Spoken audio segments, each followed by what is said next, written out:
Okay. But then I'll say I was a teen, you know. And I think I must have been 12, 13. Okay. That's when I discovered this beautiful thing called acting. Okay. Which I enjoyed a lot. And it happened at Necro. There's a place in Rockville. Yeah. Last sort of the street is called Necro, which I think it used to be called the National Institute for Crime Prevention and Rehabilitation of Offenders. So what they did is that they used to recruit a lot of young people to try and prevent crime at its primary level. So before you go to jail. So they had programs like youth leadership training, your theater, your dance, your music, your all sorts of things. Yeah. People must not be surprised. We are in King of cars. Cars. You know, and I remember we used to go there every afternoon, whether to perform, to dance, to act, to sing and be trained as young leaders for public speaking, you know, all sorts of things. And those were the best times of my life. Where I really had something to look forward to every time I came back from school, was to go there and hang around with my friends and all that. I started learning how to speak English or even complicate the English there, you know, not even at school. Because I had big brothers who happened to be my friends, Bongani and Klapo from Rockville, who happened to become my friend later. They were older than me. They were in high school already, and I forged friendship with them. And I got to know a lot of things about them. A lot of things about everything because they were Sure. You know, yeah. You know, the older your friends, the better. Me now, I've always had older friends because I've learned a lot from them. Throughout. Mostly, but now because most of my older friends are dying. Damn. Now I'm the older friend. Oh, you're the one going to the funerals. Now I'm the one. Most of my friends are younger now. So now I'm the guy. Oh, you're the guy passing the knowledge. Yeah. Now I'm the G, you know, the knowledge, you know. Yeah, but that's the best time that I've had in the youth club, which it's unfortunate that the youth in today don't have that opportunity. No. You know, people are locked in their screens and their computers and all that, and video games and all that. You don't get to go out and interact with other kids. They only leave them at school and then come back home straight to their bedrooms. Those who have bedrooms. And then they're just, I mean, even those don't have bedrooms. I mean, I see a way to Ekasi, you know, the kids, the clinic not very far from home. You know, you'll see them with their phones all connected to the Wi-Fi. Connected to the Wi-Fi. You know, and I'm thinking they could be playing soccer. They could be they could be outside. Play. They could be singing and having, you know, they could be doing so many things. But as much as this beautiful thing called the internet or social media has brought us closer to the people around the world, they've distanced us from the people closer to us. 100%. You see that's the saddest. We had fun when we grew up. You know, we had a lot to look forward to. You know, it was not just FIFA 23 or which is what you guys are going through. Right? Guilty. Like Benkanga Kulu, like growing up. No, you see, but you can't do it today. It's not the kind of fun away. Tonight we used to do simple things. Okay. Like you know, you couldn't have dramatize. This was a big no. Yeah. And those who I just never liked Zol. Zol never worked for me. But there'll be those that did that. There'll be those that'll be drinking. There'll be those that will be stealing. But you know, petty crimes. You know, smaller stuff. The only thing that I really hated with the Zol was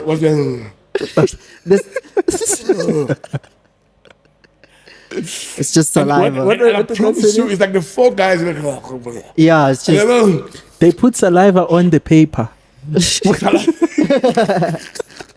Because you actually realize that life before COVID was actually disgusting. Yeah, my bro, it was bad. My bro, I like man. No, I wouldn't do that. So, but now I realized like very early on. I started doing funny things. You know, when I was a little older. You know? Okay, which brings you to I was very disciplined. Very disciplined. Okay, which brings you to like a question I wanted to ask. Wait! Before you ask a question, let's introduce the man. Let's introduce the man of the hour. Welcome to the podcast, guys. And today is our most anticipated episode. Yes. Today we've got a huge guest. Huge guy. Legend. Literally. And figuratively. So please welcome to the podcast, Kenneth and Nkosi. No, thank you one very and much, only. guys. Thank you for having me. We're excited to have you. Yeah. Kat, go for it. Going back to that story you just told us, I just wanted to ask, I'm pretty sure you have a lot of opinions about T number 2000. Yes. And obviously we'll get into that eventually, but I just wanted to know, just relating to what we were talking about previously, if you were to be born in today's generation, what is it that you think like you could do differently? That you see that we're kind of like doing wrong? Because I'm always curious to hear, because you guys libona like Yeah. so I'm really curious to hear like what's your take on that. I feel like that is such an unfair question. Why? It is so unfair to the year 2000. Right? Okay. There's no way I would have predicted how I was going to grow up. I Yeah. don't know. It was Yeah. just life. It happened. Okay. How my mother grew up when they were growing up at the time. Yeah. And right now it's your time and that's how you grow up. Yeah. And it's the reality is not about you. It's about us adjusting to how you do things. How we do stuff, yeah. But we are there to always obviously go like, hey, this one will only lead Yeah. you Yeah. to the wrong direction. Yeah, it's a dark because place, we'll yeah. guide you. Because our jobs as parents, I mean, I've got teenagers as well. I've got my 2000 Yeah. as well. My job to me is just to guide, right? Take it or leave it. Because at the end of it all, it's your life. Yeah. Yeah. I strongly believe that everybody who is born in this world is born alone. You've got your own purpose, Own as a journey, person, your yeah. own journey. All that. Tina, as parents, our job is to make sure that you eat, you are clothed, you go to school. Yeah. We guide you in the way we guide you, and after that, you take over and you live your life. Right? We can only guide you. But we cannot tell you how to live your life. I mean, I was listening to radio as I was coming here, and there's this lady about PJ Powers. Do you know PJ Powers? Yes. At least you do. And I mean, cats don't even think Yeah, about it. I I don't was even have an like, idea, right? Kitty Popeye, And she was so- going on about, in the 80s, it was such a great time. We used to perform like every weekend. We'll drive from Soshanguve to Kutlwano to Yeah. everywhere Yeah, and perform yeah, and all yeah. that. And people used to buy our records. And then we still had clothes on. Yeah. What does it say about 2000s, right? Yeah. So basically going to say like, what? They had clothes on and they still sold their records. But in 2000, they have to take off their clothes so that Yeah. they can sell their records. You know what I'm talking about? Yeah. But you It's the cannot then opposite. say it's wrong the way they are going about it. It's the times. Sometimes you've got to move with the times. I do not think that my mother or our parents thought that we're doing great as well as we're growing up. Yeah. But yeah, I don't think I've turned out that bad. Yeah. You Yeah. know, because we had to do things the way we do. Pelatina, we and me, our growing up was mixed with the struggle at the time as well, you know. And people will ask you, how was apartheid? How do you feel? I didn't know any other thing. Besides I only knew that, about yeah. that's how it was. The way Okay. it was. Yeah. That's a fair point you're making, because you see things just as they are. Yeah. But I feel like there's still certain things we can call out for being wrong. You can what? We can call out But- for saying but like, No, "Ah, listen, not very far from your house. Yeah. Right? I'm coming to visit my sister, right? So it's during the week. And Yeah. I see these two children. yeah, I think they're high school kids. They're probably grade 10 or something like that. yeah, It's a boy and a girl. And they're literally holding each other and smooching in the streets. in the street, yes, Which is something that was very Yeah. bizarre in our time. yeah. It was taboo. It was like taboo. It was Yeah. like, no, you cannot do that. And that time, the old ladies passing by and they don't care. No respect. So I don't know. There's something that gets to me. I think I become a father or something. I need to go to these kids. No, and I go there and I'm Yeah. like, guys, do you think what they're doing is proper? The boy doesn't respond. The boy actually walks away, moves away. The girl is the one. But who are you Yo, to tell us? Should have told them Kenneth My and kids, Nkosi. my parents don't tell me that and all that. But you know, I keep two things in my boot: a shambok and a sakila. And a strip. yeah, And I went for my strip. Huh? The boy ran. The girl was like, hit me. We are going to sleep in the cells today. My father is a lawyer. My father. I was like, hey, Kenneth goes. yeah. I put nothing and I walked away. It's 'cause it's not Because worth it. I'm thinking to myself, Who am I? Exactly. Right? So things like that, where you would not do stuff like that. You'll respect adults and stuff like that. Yeah. You know? We didn't say, it's not like best natural, best show. You know, we Mara used to But call Emakoneni, Emakoneni, and we'll hide Yeah. ourselves And it's all far, that. yeah. And right now, you drink in front of your parents, and some of your parents allow you because most of the parents are young parents, right? True. And they think it's cool. But Definitely. you know, my child's 18 now; she can drink with me. No, I never drank or smoked in front of my mother until she died. Really. Did she see me or smell me smoking? That I had a cigarette? Yeah, I'm sure she did. Yeah. Did she see me drunk? Yes, I'm sure she did. But I never did it in front of her. Same, yeah. Because to me, there was that element of respect. Much as right now, they'll say, no, if you don't do it with them, they're going to do it with whoever. No, bull. I think it's bull. Yeah. You know, it's like my daughter coming to me and introducing me to Katlego at my house. No, I don't want to be never. introduced to nobody. Never. The person I'm going to be introduced Not to is the Ingo. one that says, Ingo. A can I letter. ask her hand in marriage? Yes. Right? Because can you imagine how many people I'll be introduced to? No, serious. Yeah. You guys are still going to go through a whole lot of people. You're going to get hurt and then hurt again. Yeah. And back hurt a year. Is this coming from experience? That's only it comes from a man that obviously too many times. I've been married twice, by the way. That's how much I love marriage. I've been twice. Can you imagine? Having Yeah. to get to Katlego, now Temba, now Spoo and all that. Yeah. I'm like, nah. Yeah. And then, but then because they go to these white schools and these white parents who come and say, this is Jonathan, Caitlin's boyfriend. Boyfriend. What? Hey. Yeah. I remember that simple example. I think Tando was telling about my oldest daughter. I think she was turning about 13. Yeah. So she wanted to go to the ice rink Yeah. for a party. So we go there, and then we go with the mother, and then they had friends and all that. So Yeah. me and the mother were sitting on the side there, and the lo mama lo mulungu lo yabuza ukuthi ubuza umntwana ukuthi where is the boyfriend? I don't know. Let's just call him Jonathan. No, it's not here. I don't know if it's coming here. So I was in Ntando, where is your boyfriend? And Ntando was like, do you know my dad? I was like, damn. I call this one right. Yeah. Do you know my dad? Yeah. That's a good. That's a I'm good curious. response. Sorry, I'm curious to know where you think it leads to when like parents become that open with their children. I think there's nothing wrong with being open, you know, to Yeah. children. But what I know for a fact is that a child of mine is not my friend. Right? We've gotten to a point where, like I'm saying, there are so many young parents. Yeah. So their kids are almost their age, right? To a point that they speak everything and they say everything to each other, and which is weird for some For of you, us. yeah. Tina, our parents are older, right? So they get to share. I mean, I was listening to this one lady on Instagram, and she was talking, saying something amazing. But you know, you see a mother and a daughter walking at the mall, and they look like their sisters. Yeah. But with makeup, and that child, sometimes that child is just a 17-year-old, right? But she looks like a mother, right? And you give all those things to your children, ama weaves and all that. And when you don't have money, where the hell do you think they get them from? Yeah. They get them from me. They get them from Papa Kenny, right? Yep. And Papa Kenny has met her, and when Papa Kenny met her, she did not look like a child. No. She was a grown-ass woman. In the club or wherever In a it club, is. wherever.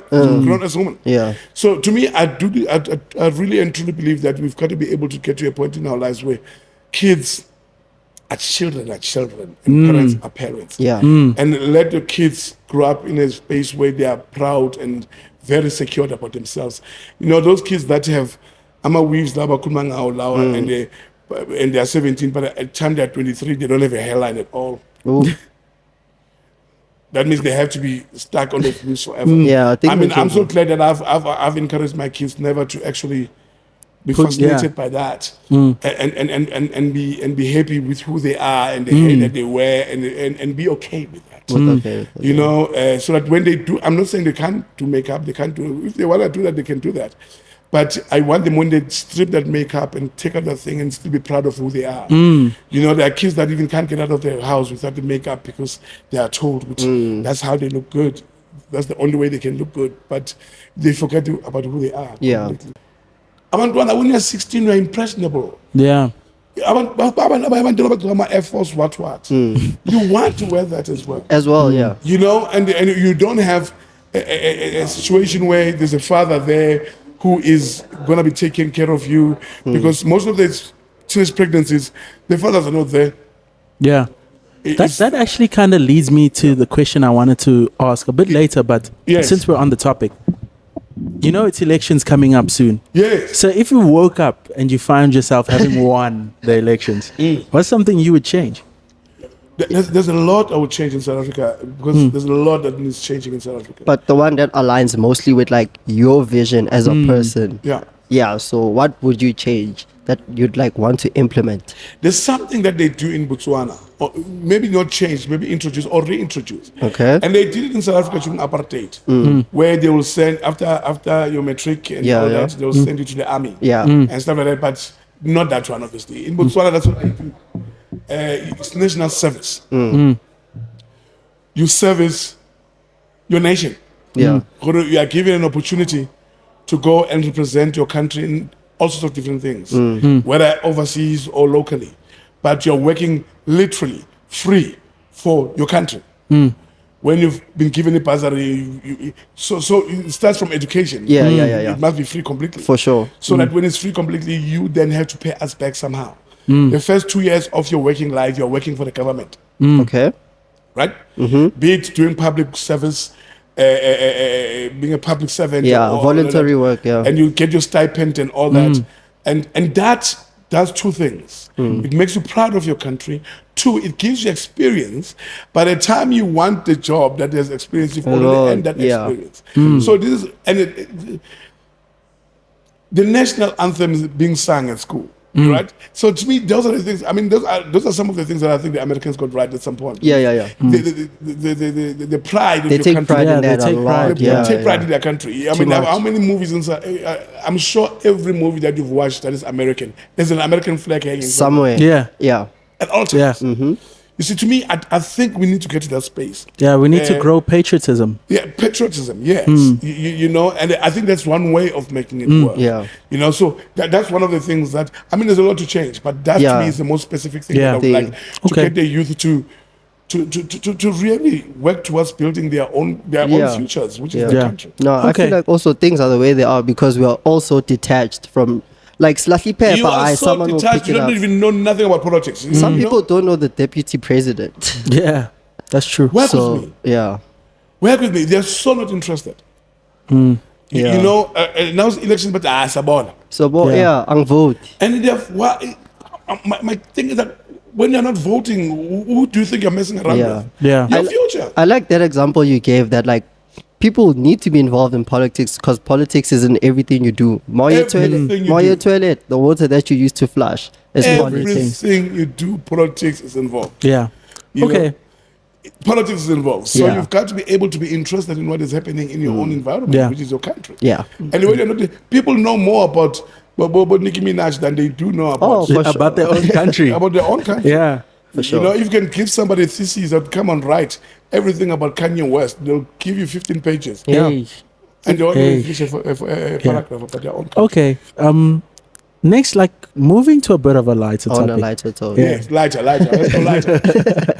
One thing I've noticed, you know, because obviously before you came onto the podcast, we did a bit of research. Yes. And we went back in history. And one thing that's been like so clear is your relationship with Rapulana.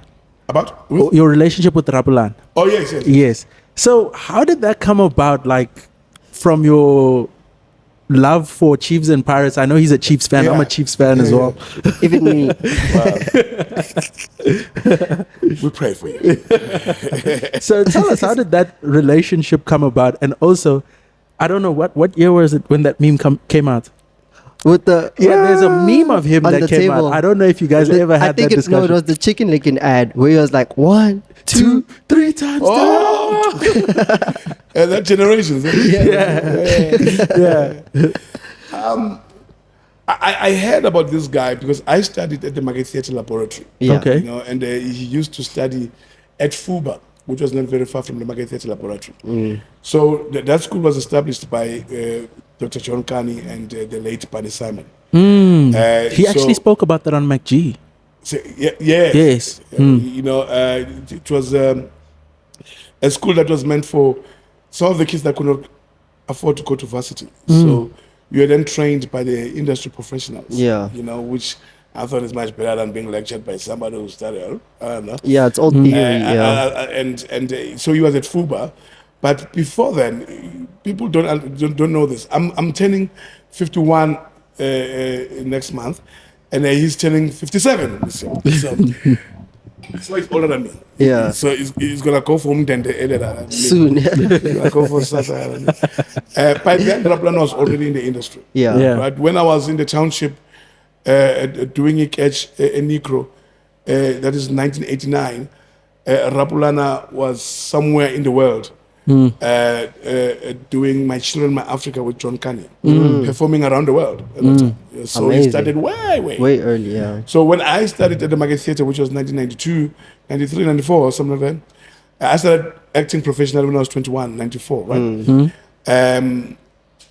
He was not in the country. He was studying overseas. I think it was in Texas. Or, what is it? Houston or something. I didn't know him personally, but I knew about him. Right? So when he got back, he was just this whole thing that everybody wanted to work with. I mean, your adverts, he was all over the place. All my adverts about Hansa and all that. This guy, everybody was talking about this guy. It's got to Uba, you know? I know about him because of My Children, My African. I started it, but I did not know who he was. And then I met with him at the Market Theatre in 1997. There used to be festivals there, theatre festivals and all that. He will come around. So I got to introduce myself to him, and we started, we just became guys who knew each other. Yeah. As luck would have it, the following year, I was doing theatre for a long time. Then it was my first time having to go to television. I went to audition for a production called Isitingo. Isitingo The Need. Yeah. At the time, and I got the role, and I got that role. I was supposed to be there for about 12 days, 12 calls, which to me was a big thing because it was my first time doing television work. Amazing. I haven't done television, I was just doing theatre. And then they hired him as a lead, one of the leads, raps, and then we got to know each other even better, right? Yeah, on set. And then we met people like Tony Khoroge, Akin Omotoso. So it became the Fab Four. Yeah. We used to, and they kept me for another year. By the way, I was there for 12 days. Was that the gig that actually like skyrocketed your career? Not really. Okay. We'll get to it. Yeah. It's the next one, not that one. That one, people got to know me. Yeah, I got to be known at least by a few people, but I was never huge. Out there, yeah. But I know about Rapulana, and them we were big, and we became friends. So what happens that me and Rapulana, because we loved traveling, we loved just. We used to have a VR6. Yeah. We used to get into that car. We'll be in Swaziland now, Lesotho now, Botswana now. So we used to laugh traveling. So it got us together. It got us closer and closer together because we love traveling. And we love telling stories because obviously that's what we do. That's what you do, yeah. And then Tony and Akin got closer because of basketball, right? Oh, yeah. And they are film directors because they are directors, right? So we gravitated towards each other. And then as we were working in Sydney, we met a lady called Jen Turner. Jen Turner was one of the directors. She became a friend of ours. And then whilst we were there sitting in one of the days we were filming, we're like, man, we want to tell our stories, man. We need something that will fascinate us. So we formed the company. It was myself, Rapulana, Tony, and Jen. And then Tony left, then it just the three of us. And our friendship got even stronger and stronger from there. And we started working and drinking and dancing and traveling together. Everything just became that. Yeah, it came together. And then back to that question, what was the gig that like really made your career? But my career on television. Yeah. Okay, and you probably won't even know this, even if you can Google it. I don't even think Google remembers it. It's a show that was on ETV. It was a breakfast show on ETV called The Toasty Show. Nah, I don't even remember I wouldn't remember that. It was during the involved. YFM days. It was YFM and a Toasty Show. Your Fat Joes and your DJ Fresh and all that. Sometimes we used to work together. Like that. a simulcast at some point. Yeah. It was not the most popular show. No, it was not. I don't think people liked it. No, you know what I think? I think it was very new for South Africa. Yeah. South Africa did not understand what that was. Yeah. It was like the Big Breakfast in the UK. If you watch the Big Breakfast in the UK, it's crazy. Yeah. It's noisy. Yeah. You know, it's cameras are moving all over the place. Yeah. We tell news as I'm eating cereal. It's chaotic. You know, as I'm brushing my teeth, I'm telling you about the weather. Yeah. You know, it was that crazy. Yeah. And to me, it was fascinating because it was new for South Africa too. It was live television. It was live. We used to do the live. And it felt like I'm on stage because Yeah. I came just from stage. Exactly. Because I was able to do everything that I want to do and moving around. And all Yeah. that. So it was not like stagnant like this. And then you read news. We used to, you know, you read newspapers and tell people about the stories while you're in the path, you know, in your bedroom and all that. Yeah. So, that's when people started recognizing me and what I could do. Yeah. Right? I started doing a lot of MC work. I remember the guy that used to still run Selima Tunzi, Baby Joe, Yeah, Joe yeah, Pereira, invited me once to MC one of the biggest awards that were happening at the time here in South Africa. Called the Tukutuku Awards. Oh yeah, I remember. Yeah, the Tukutuku Awards. I'm like, Yeah. I think I hosted them. I hosted 4 of them in a row, Shucks. and obviously then that propelled my name. Yeah. And then even I started further. doing a lot of other jobs. So I started doing a lot of that, and then I went to movies because you know my career. I think I've planned what I wanted in my life. Yeah. Everything that has happened in my life is because I had a plan, right? I had a vision. I've seen it. You know, I remember performing at Micro for about 20 kids, then performing at my school for about 1,000 kids, then performing at the stage of the Market Theatre, smaller stage, Yeah. and then I went to the big stage, which is now called Kept the on Market going. Theatre. Yeah. By John Kani is named after John Kani. And then I performed at the now Joburg Theatre, it used to be called the Civic Theatre, in a bigger stage. So, and then I went on to do television. Yeah. And I did television. Then I started movies. Yeah. And while I was doing movies, I was like, now I want to produce. You know, to me, it's always been a progression. And the one thing that I haven't done, and everybody's asking me, and I thought I was going to do it last year when I was turning 50, I promised myself, guess I did not do it. Probably do it when I'm 60. Is direct my first movie and act in it. Right? Yeah. So I haven't directed. So Not that yet. is still a dream of mine Okay. to direct my own movie Yeah. and act in it. And also, how's it going with the foundation? Yeah. The what? The, The foundation. The foundation. Smell away, Napel. Kenneth Nkosi Foundation. Yeah. Yeah. Do you know, I was talking to David Mashabela, who's got a podcast as well. Studio. Yeah. That's And- where MacG does his. Yeah? That's where Abu MacG do the podcast. Yes. Yeah, that's where the studios is. Yeah. It's David's studios. And I was like, that doesn't fascinate me. Not having a The foundation. foundation thing. Really? No. But you said you wanted to have one. Listen. Okay, I'll tell you my change of. I thought, yeah. The foundation was based on. I think I broke it down to you. It's like I was given an opportunity by one person, Yes. a teacher at school who believed in me, Yes. right? Yes. So I wanted a one chance foundation where it's about giving people a chance. A chance. If Like you how you're giving us a recognize, chance. I was given one, not just in my industry, but I've got friends who are lawyers, I've got friends who are teachers, I've got friends who are doing all sorts of things. When you recognize that there is a potential in someone, someone, yeah. and put them under your wing, right? So that's the idea of the foundation. Okay. And then when you're talking with David, I was like, I've been doing this already. Yeah.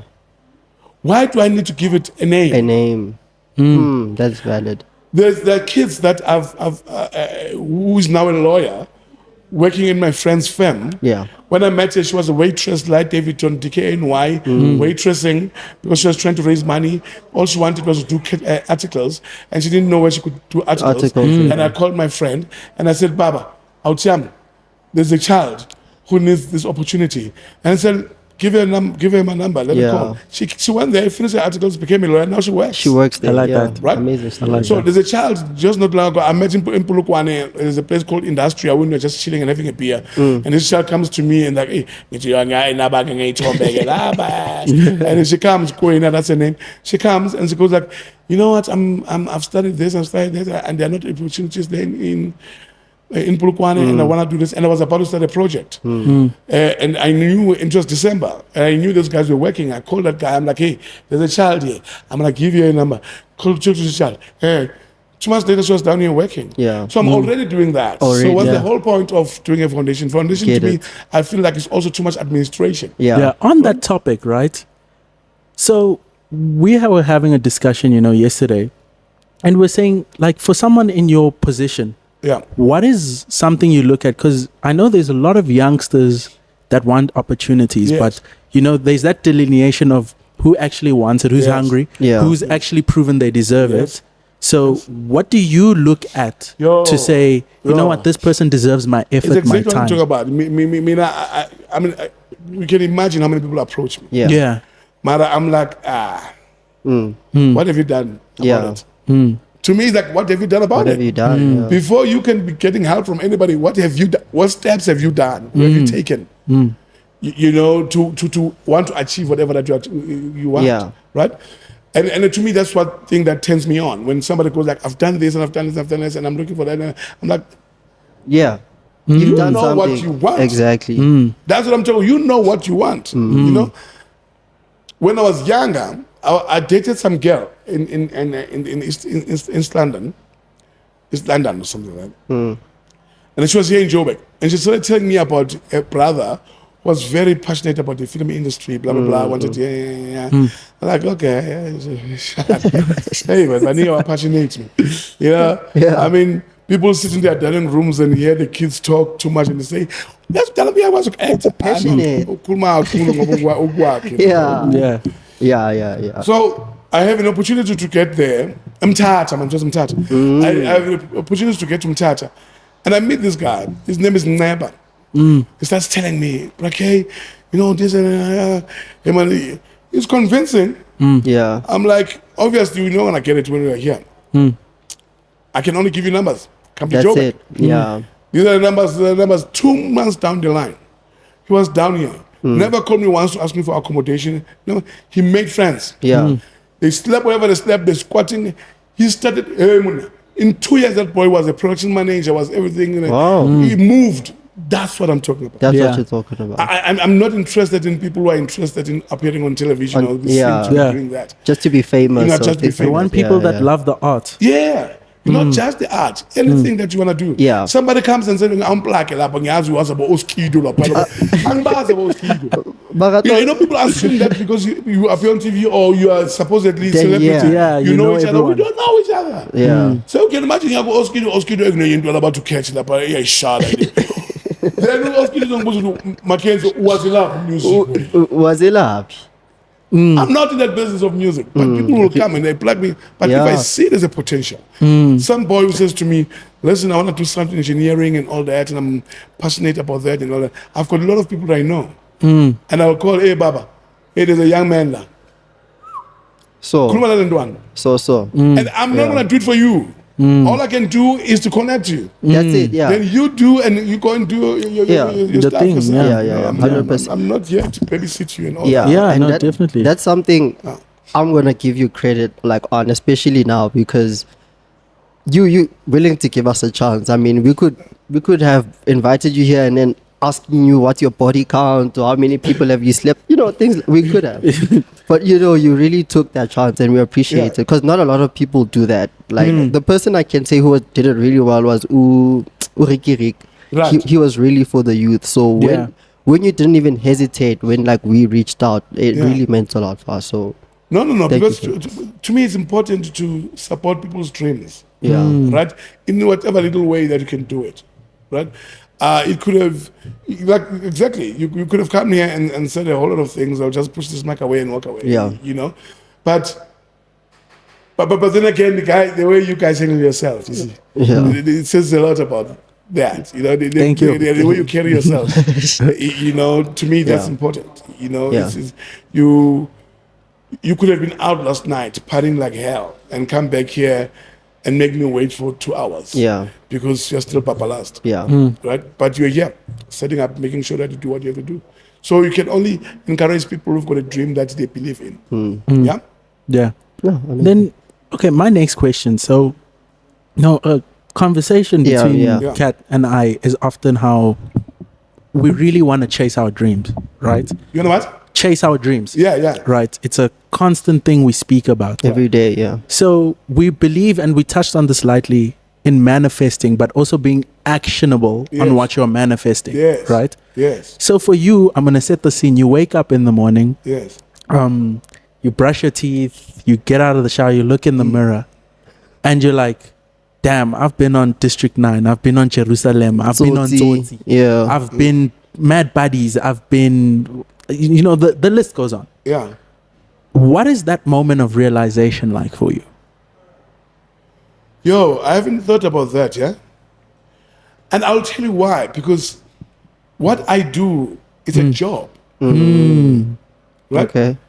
Down the road, there's a spa there. Also, Maria, she's a shelf packer. She doesn't wake up looking at herself in the mirror and say, today, you're pagama Kellogg's. After my Kellogg's, you choose Oros. Because that's what she does. Yeah. It's a job. It comes. That's what I do. And it's a job. Yeah. I'm only grateful that I've been able to do all those. I've done over 20, 25 movies. Yeah, a lot. And I look back, I'm thinking, Yeah. Yeah. Like a pat on the back. I got beautiful opportunities. Sure. I've been blessed in many ways than one. I also think about those things when there's no work. Yeah. When there's downtime, when there's nothing. Yeah. I start looking back about what I've done. Right? And that keeps me going. Okay. Right? That keeps me going. But no, if I'm not busy right now, it's because that's not for me. Yeah. Something that is mine is gonna come around. Yeah. And then I will do it. Yeah. It's a very difficult job, and people think that it's easy. It's not easy being in this business of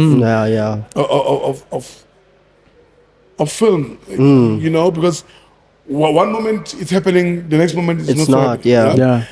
Because people come and go, right? There's new faces all the time, and that's when people say open up the industry. I'm like, what do you mean open up the industry? This industry that we are in opens itself up. Why? Because I grow. As a person as I well. cannot play a 20-year-old anymore. We need 20-year-olds. So go on a good come on,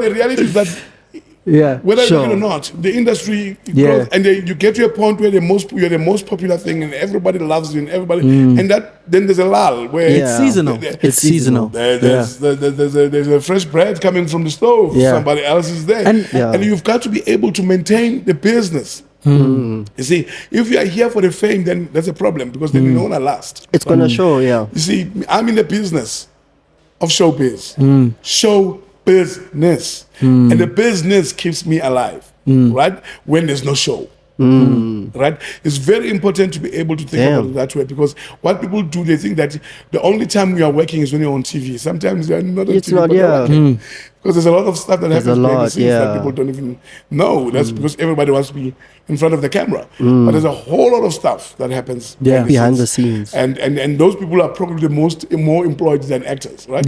Because you don't see their faces. All they have to do is do the same thing after. And then my kids. What is my job? If I'm not doing that, what am I supposed to do? Wait, can I ask actually on that? Because like when you go like on Twitter or wherever, if like there's a new series or movie that like premieres, a lot of people complain that like specifically like Mzansi, we recycle actors all the time. What is recycle? As in like, if a new movie comes out, it's the same guy that you're gonna see. What are they supposed to do? But again, it's a job.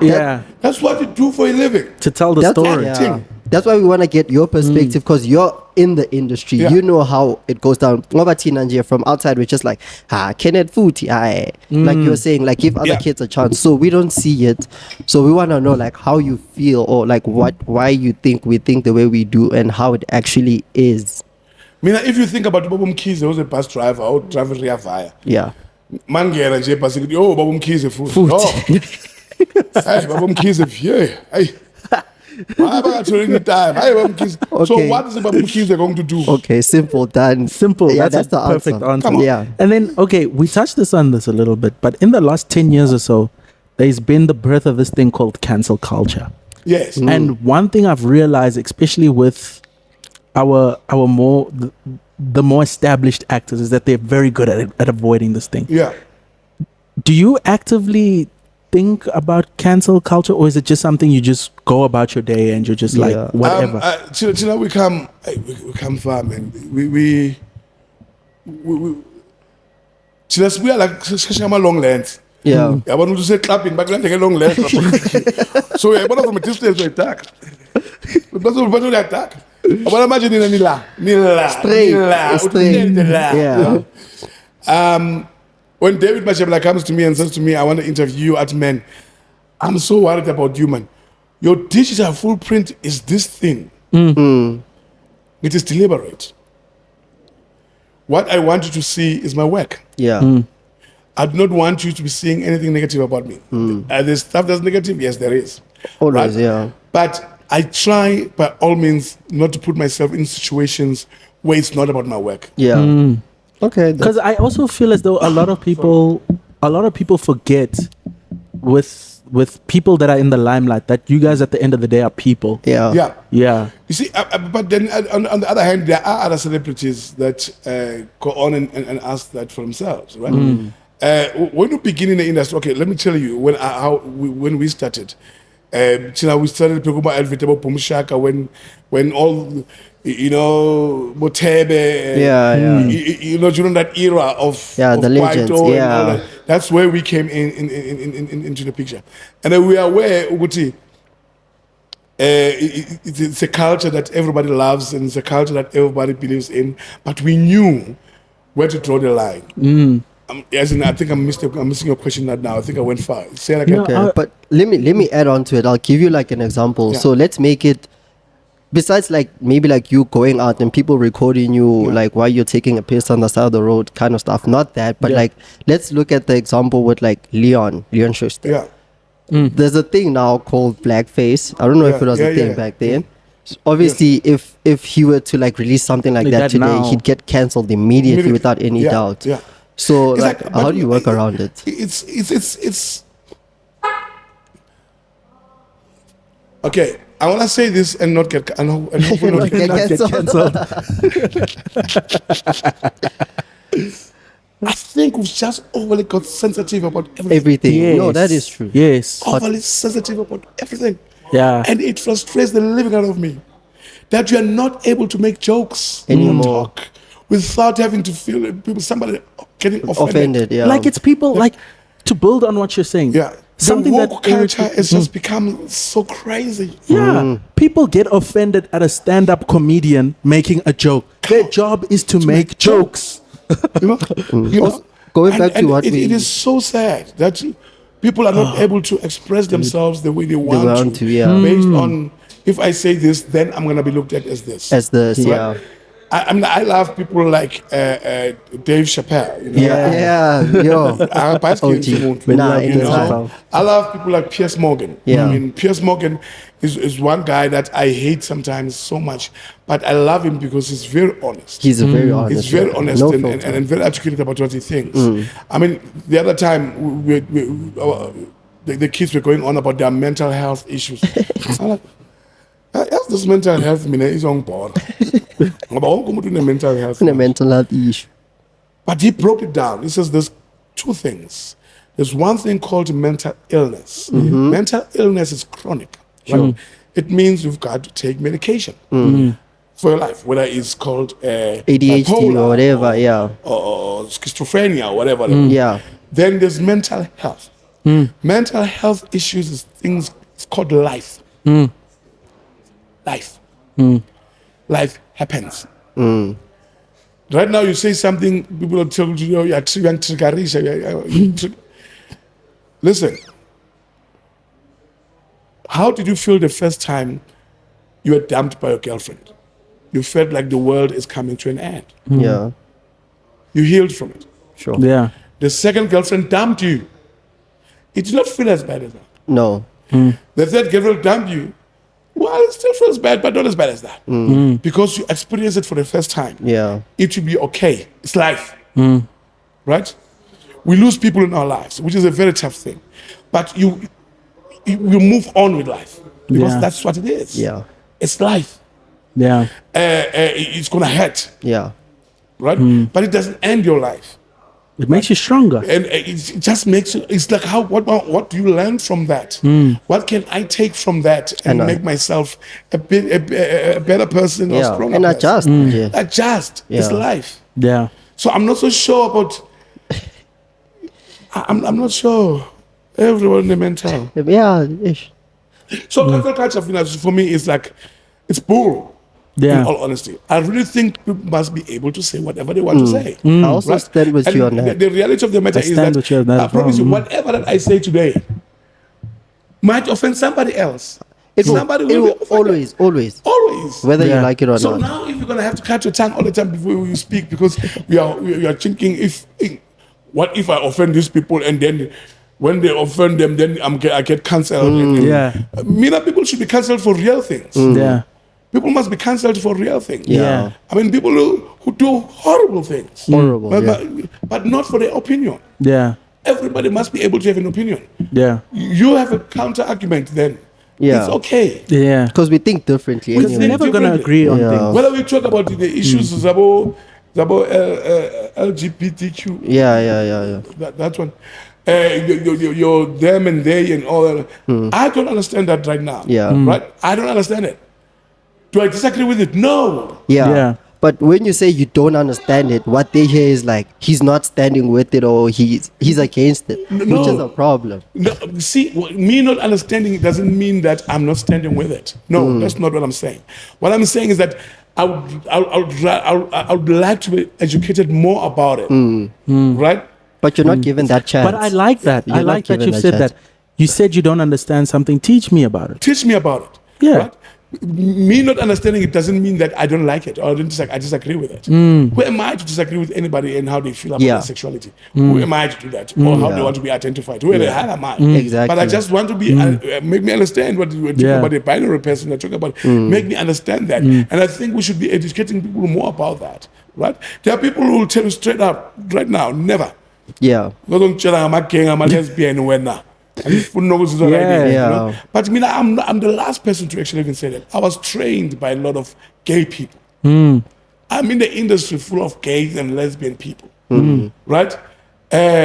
When that first came to me from a boy as a Soweto, going to school to go to school with some white kids who was gay, and I never understood that, and I asked some questions, and she thought I was being offensive. I don't understand. Please make me understand, please.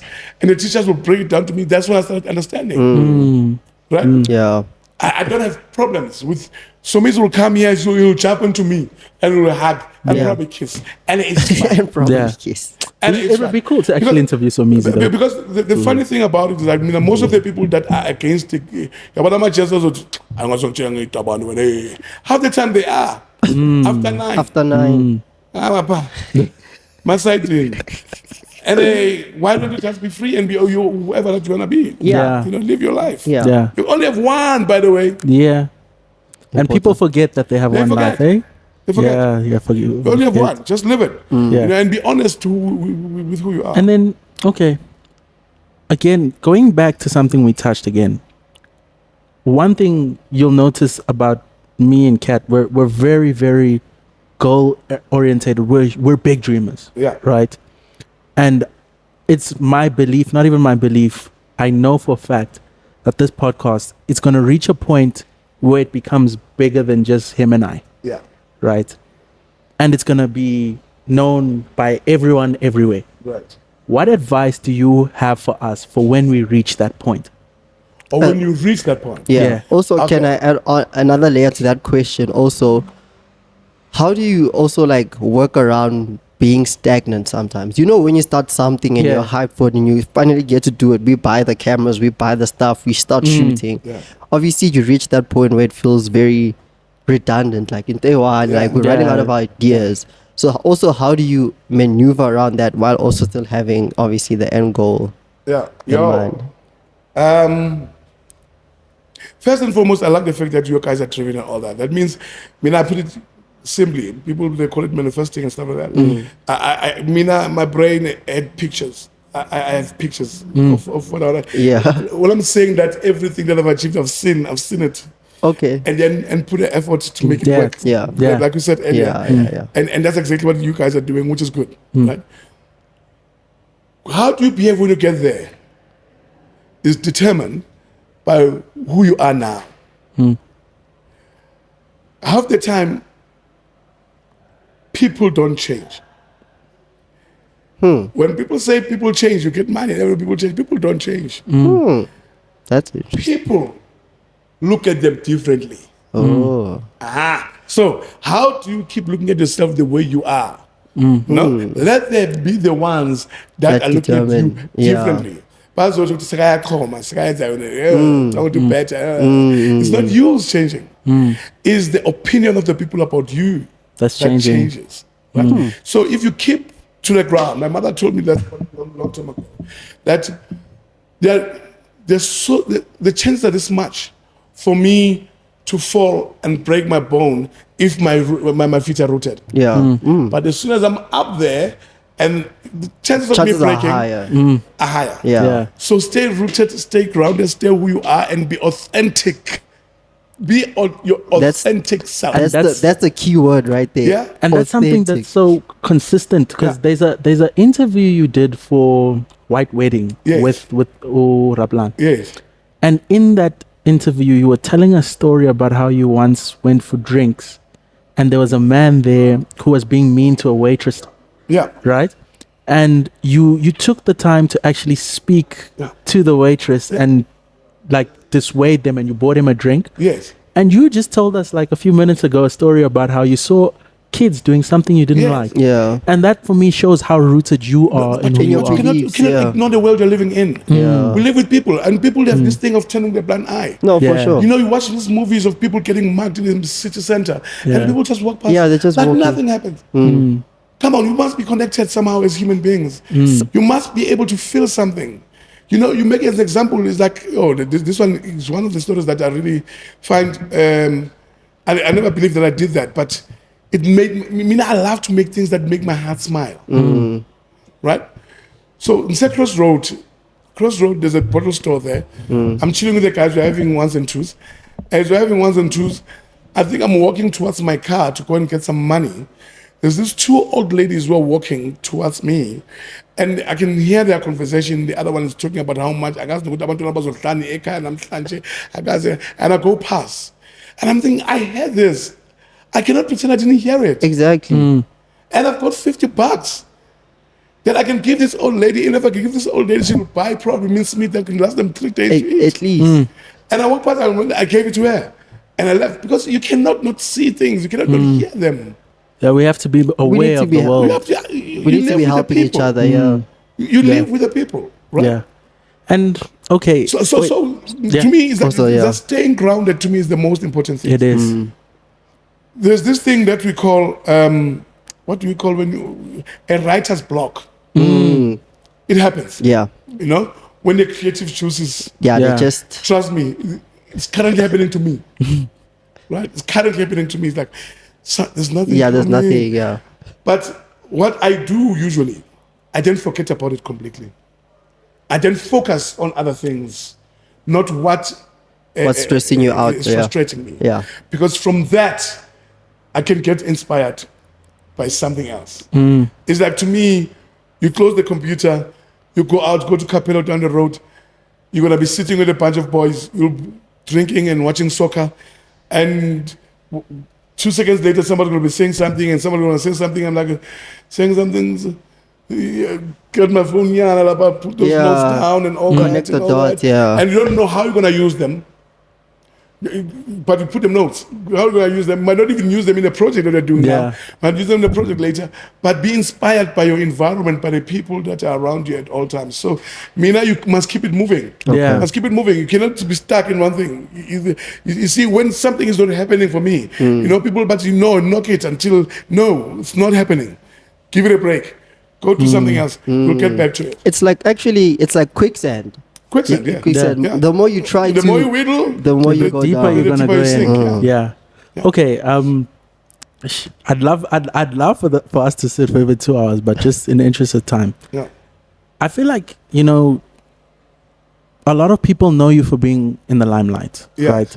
And one thing our podcast really tries to focus on is getting to know you for you. Yeah. So we just wanted to find out, how would you describe yourself? Firstly, in just a short sentence, how would you describe yourself? Not one word. I think it's impossible to dilute someone's personality into one word. Yeah. And then secondly, what's your favorite food? Like, what beer do you like to drink? Yeah. And what's your favorite movie? Yeah. All right. Oh my word. There's a lot. Okay, who am I? I'm just a boy from Soweto who grew up like any other guy from Soweto, but had a dream to become better than where I come from, right? And I went on to do it. I've got a simple mantra. I live by it every day. First and I go out. I might and get make that it work. tattoo. You see, to me, that's it. Yeah, first. And I'm forced. I'm forced. I knock doors. I break them down. And that's who I am. I'm a father, a very strict father for that matter. I mean, my kids will ask you right now if I'm funny at home. They're the first people to tell you no. Because at home, I'm not a comedian. I do comedy to feed them. Yeah. At home, I'm a dad. I want things to be done a certain way. Do I have time to have fun once in a while? I do. Of course. But hey, I'll rather do I take my the fathering thing quite seriously. Am I a perfect father? No. I don't think anybody can. No, you can't be. My favorite movie of all time, Scent of a Woman. Scent of a Woman. You must watch it. Like scent. Scent, like a smell. Oh, yeah. The Scent of a Woman by Al Pacino. Okay. When he plays a blind man. Let's watch that. Shawshank Redemption. It's one of my all-time favorite movies. Face Off. Funny. Yeah. With, who's that? Is that... I forgot the name. John Travolta and...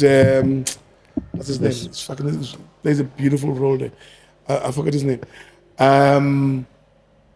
I've got a lot of movies. But Scent of a Woman becomes number one. I love the script. I love the acting. I love the...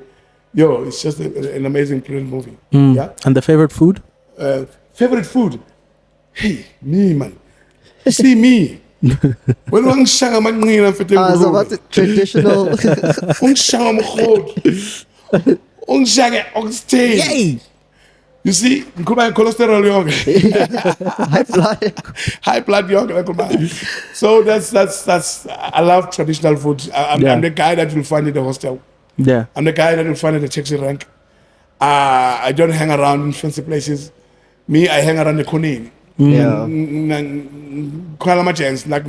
That's how I met you the when first I live time. here, I go to Soweto, I go to Kutlwano And chill. or I'm in Newtown.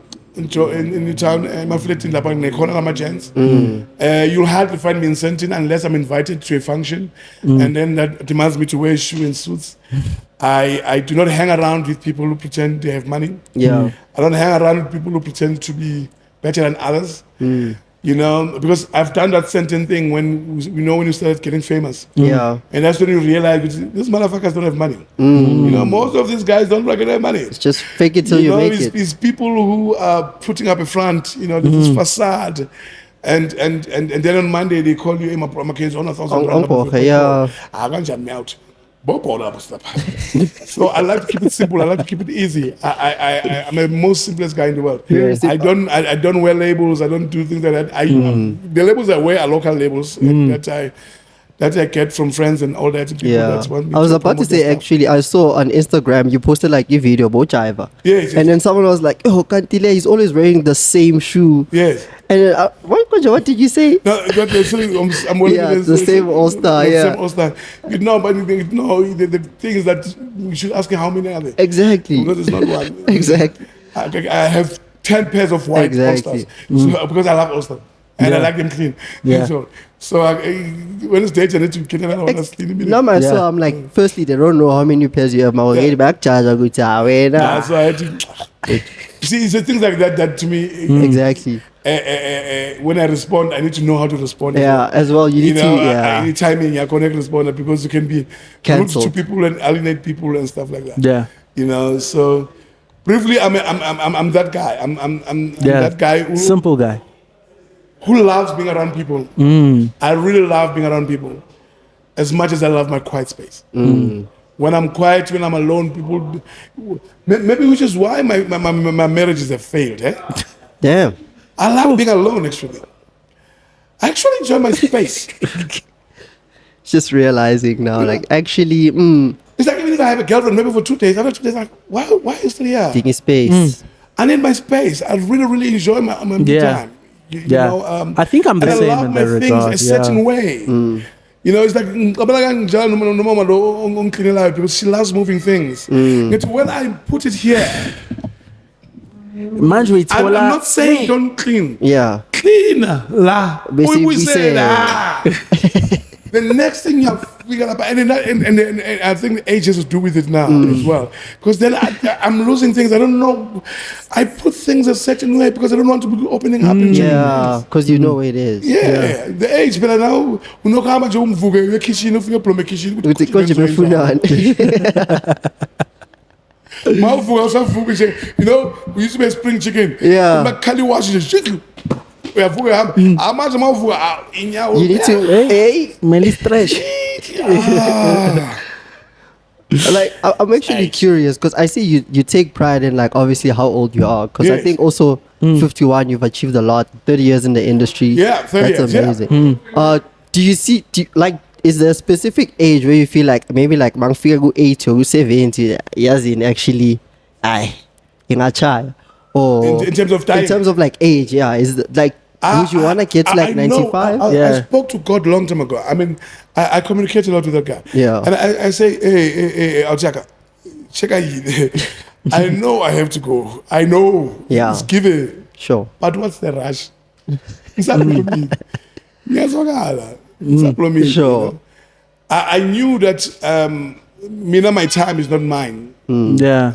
I can never claim. I can only ask. Yeah. But all I know for a fact is that I don't want to grow up to a point where I'm not. No, I bother my children. I don't want them to be picked up. Yeah. You know, now I have to be taken to the To the toilet, toilet and all of that, yeah. I do not want to live. You know, I mean, I want to die knowing.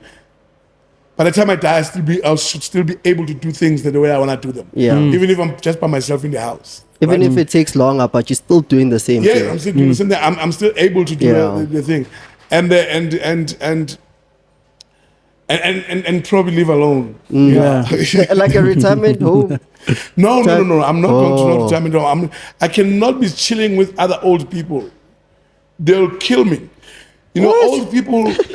I've got a young spirit. I've got a young soul. Oh, you Yeah. mean like spirit? Okay. Yeah, I've got Okay. a young soul, and I cannot find myself chilling with people who are gonna slow me down. I'm still gonna be an old man that is gonna bounce on his feet. Yeah. I No, take yeah, pride sure. in age because there's a lot of people haven't come. I get to this point. To that Yeah. point, So yeah. I'm grateful. Yeah. I'm forever grateful, and I don't see a point of me not enjoying it. Yeah. You know, somebody was saying on my birthday last year, which, you know, I want to I'm singing the second half match. Yeah. But I'm just saying, we should so you fail, man. Say your border match. Why would you think of that? Yeah. You know, I look at people like Boss Prasipo. Yeah. Sibo Six Mabuse is a good friend of mine, Prasips. He's having the best time of his life and he's gone towards 70. My mom loved hot sticks. Well, he's the hottest man at this time. yeah, He's a it's hot man. time. Yeah. He's Yeah. still hot now. I think it's old hard. people. Yeah. Yeah, no, but yeah, you almost said something stupid. Yeah. The older I get, the younger you go. Yeah. Yeah. And the older I get, the younger you go. Yeah. You Yeah. need young spirit. Okay, and then for me, just the last question: what would you like to ask us? Sorry, what would you like to ask us? What would you like to find out from us? Yeah, because what we also realize Yeah. is that we're not bashing the older generation or anything, but like it becomes difficult to share anything valuable because they feel like we're younger, Yeah. we're inexperienced. So whatever it is that we're saying, And there's no communication Yeah, that's it- open. it has So no sometimes we value. just extend. Sometimes you have a really good question that you want to ask us. So yeah, we not always to find that put you on the interesting. spot, but it's also just also I'm thinking about a beneficial. question that I need to ask you. Because I tell you, it's. Yeah, we put you on the spot. No. Yeah. You put me on the spot for real. Because I'm thinking. The question I want to answer, I've got the answers already. Already, Okay. okay. Which I've got is the answers already. no, that's fine. Because I think that you're upstanding good young people, number one. You know? Maybe it's more interesting when you ask me questions. Yeah. You know? So Okay. maybe let me ask you a question. Okay. Maybe let me ask you this specific question. How old are you? 23. Yeah. Same. So what is your take on marriage? Marriage. That's actually a good question. I have my answer. Personally, Yeah. I'm for marriage. I feel like it also brings structure and order. Yeah. And I'm also big. Like recently, I realized that getting married young is maybe not as bad as people claim it out to be. Maybe you'll come in and state otherwise. Yeah. But I feel like if financially I was okay, I would have been married already because I feel like it's something. It's like the relationship you have with God. I have this example in my head that like people still want to do certain stuff, but also want to be like have a close relationship with God. So I'll give you like an example where like let's say we need to be listening to gospel music all the time and not hip hop and whatnot. Yeah. But every time it's Funugu's like, you know, we want to steal ourselves. About Tupac, number one, ban. But I feel like it's the same with marriage where like you make this commitment that like I'm gonna be with this person and things are gonna be like this. Yeah. So I feel like it brings that structure in my life and things, not that things will always go well, but that structure I feel like won't lead you astray. Yeah. So that's where I stand with it at this point in time. Namhlanje. Yeah. It might change. Yeah, I like that. Yeah. That's what you're feeling at the moment. Yeah. Yeah. And then me. So for me, I've always had this in the back of my mind because Mnankula, especially towards when I got older and was more aware of the world around me, I realized that my mom was put through a lot of pain. Yeah. And a lot of that pain, and don't get me wrong, my parents had a beautiful relationship. Yeah. But my mom was put through a lot of pain in her relationship. You know, my dad has 12 children Yeah. with 3 or 4 different women. And I saw what that did to my mother. Yeah. And my mother was the main breadwinner. You know, and a lot of that stuff came to light towards her passing. Wow. So for me, it's always been a big thing where I've said to myself, when I choose a wife, I'm going to stand by, I'm going to support her because Yeah. I feel like there's nothing more powerful than a man once you find a woman that really loves you and is committed to seeing you succeed. Right. Right. And I feel like that's always what was missing with my own parents' relationship. So it's something I would like to be able to do. I want to be an upstanding father. I want to be a really good husband one day. And that's something I really aspire. Wow. So I think marriage is something very sacred. And I don't tend to joke around with it too much. Because when I do decide, even my mother would tell me, she would say, please, if there's one thing you do for me, make sure you choose a good wife. Because I feel like I was a very good boy. I went to school. I did everything by the book. And that was a big concern of my mother. She said, hey, you must be careful with girls. Hey. So, so that's something I intend to honor. And one day when I do find that woman, I will do proud. Do her proud. So briefly, the guys are saying that you are for marriage. 100%. Yes. Yeah. Yeah, no, I for me, your point. Yeah. Don't let anybody fool you. You can get married at 20 and have a successful marriage, or get married at 15 and have a horrible marriage. So there's no timeline. There's no timeline. Yeah. It's about how much commitment that you want to put towards whatever. So I do not believe in anybody that will say to you, don't get married young. And all that. There are people that have been married for years and they've met at high school. High school sweetheart, You know what I mean? So it depends on the people, because marriage is a beautiful thing created by God. It's just messed up by the people around it at all times. I'll say this, as a person that has been married twice. Right? Yeah. Sometimes people get married for wrong reasons. For kids and all of that, yeah. My reason for getting married was because I wanted that circle of people that I'm gonna call mine. Right? Do you mind elaborating a bit on that? Okay, so what I meant by that is my mother and father never got married. Right? My father was never a part of my life. We grew up with my mother and us as kids and all that. Yeah. Right? So I've always wanted that unit of mama, father, and children. Okay. As I grew up, that's all I wanted. To me, that was, my kids were never going to grow like up a family without a father. Yeah. Family. So, and other people will say that's a good reason. But for me, I wanted it so bad that I messed it up myself. Okay? I think I wanted it so bad and I messed it up. And I wanted it to be so perfect. And that I messed it up not once, but twice. Yeah. Right? Then which is why even when my divorce happened, I stayed with the kids. Okay? I stayed with the kids. I kept the kids because for me, that's another promise that I kept to myself, that I made to myself, that I was never going to have my kids being brought up by another man when I'm still alive. Right? So, and I did that. And I wanted to be that perfect father that I ended up not being that so perfect. Yeah. I ended up being bad in trying so hard. Yeah. Right?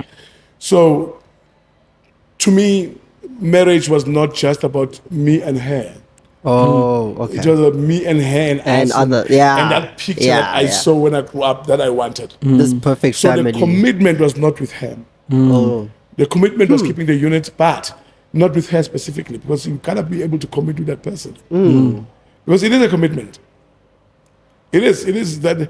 It is. It is a commitment. It makes sense. You know, which is why what I would advise you, as guys, as when you're looking for somebody to get married to, you've got to like that person. You have to like your partner. What I mean by that is that before you actually even develop feelings for love for her. Because when love goes, because it does, then there's still that person that you like. That will always be there. Yeah. Because there are times when the marriage gets so hard, like you hate this person that I'm with, but I still like her. Yeah. Okay. That to me is crucial, to keep it there. And two, keep tabs. You know what people don't understand is one thing else. We grow every day. Yeah. Every day. Yeah. The human being that you met yesterday, called your girlfriend, it's definitely not the same next week. Yeah. Next year. So whatever expectations that you have now, they change as well. You know, so you've got to be able to keep up with that person that you're with at all times. Yeah. You know, dreams change. Dreams change. I mean, like at the age of 45, I wanted to get into a different space, and I was with someone who I thought I was going to support me, and that person was like, "Yo, Mara, how can I'm like, what? This is my dream. Yeah. You can have 1,000 passions. That's not a passion that I want to pursue. And all that. Makes sense. So what happens with that? You end up going and chilling and having a drink there, and there's a lady who's sitting there by themselves, and then you're sitting, you're talking, and you start telling her your dreams, and she's excited for you, and all of a sudden you're telling each other's dreams and all that. The person that you're supposed to be having this conversation with is at home, but now you're here with this person because this person is listening to you. Bars. Right? So I think it's quite crucial that you keep tabs and you make sure that you know all the people evolve, all the transitions that happen. You've got to be there, bumper to bumper, bumper to bumper, bumper to bumper, because that's when people lose each other. True, because people lose each other. It's very easy, like for me, as the guy, to saying like, let's say I'm the breadwinner. Obviously, I'm buying this, I'm buying that. It's easy to feel like I'm the main character here. Exactly. So I'm the only one that's going through changes and all this stuff. When just help me become. And that can't be. Yeah. That can't be. A human being. She's her own human being as well. She's going. Yeah. You know, it's like I was talking about. There's a friend of mine. When I keep talking about these human beings, I insist that people are born to be alone, and they come and they do their duties and they leave. A friend of mine passed away, and left 2 children, 2 young kids. You know, and the funeral was so sad and somber. You know. And I was not even in the program. It was during COVID. And it was a small audience. So they asked me to come and say a few words. And I'm like, I don't know if I want to say anything, but I go, you know. And I look at these 2 children. And I just say, you know, these kids are going to be just fine. Yeah. This one, God's got them. Yeah. Everybody's here by God's will. 100%. There are people that grew up in the streets and they're doctors today. There are people who grew up without parents. People who grew up without, they are just alive. It's seasonal. Yeah. It's seasonal. God's got them. It's going to be okay. Yeah, but guys, I think that's a beautiful note. I think we've got to call it a wrap. No. It's just perfect. But yeah, anyway, thank you. And also a big shout out to King of Cars Premium. Yeah, they let us use their space. Got nice Mustangs here on the side. Okay, King of Cars, I want to drive a Mustang. You heard the man. Okay. All of us. All right, now thank you guys for having me. I really appreciate it. We really appreciate you, man. No, I appreciate your time. Bonga team. Slungless. Yeah. But anyway, guys, we out of here. Cool. Cheers. Sure. Thank